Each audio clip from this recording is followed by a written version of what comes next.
Kalau si suami tu mampu, kemudian si suami tak mau isteri bekerja, si suami kata duduk rumah, jaga anak-anak, besarkan anak-anak, bagi makan makanan yang bersih, halal, tidak syubhah, kamu yang masak, kamu yang kemas rumah, yang tu yang aku nak, maka si isteri wajib taat.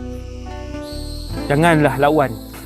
No? Kalau si suami tu dah mampu untuk hidup sederhana, tuan-tuan, hidup sederhana, ada rumah, ada kereta, ada peci basuh, ada peti air, hidup sederhana, makan pun 3-4 kali sehari, cukuplah.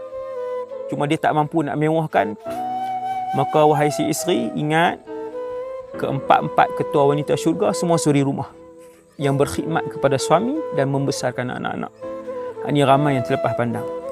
Adapun isteri yang memang suami dia minta dia kerja, dia kata tak apalah kerja. Nah, suami yang minta untuk kerja supaya boleh bantu dia, tak ada masalah. Isteri dia kata tak apa, saya kerjalah, boleh bantu juga. Isteri dia redha, yang tu tidak dikira hutang.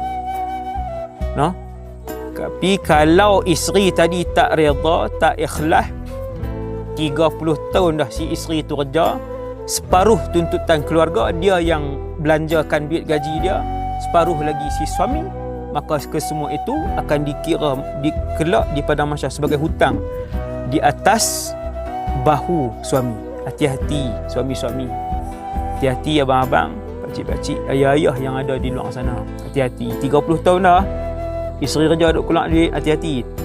16 tahun dah, hati-hati.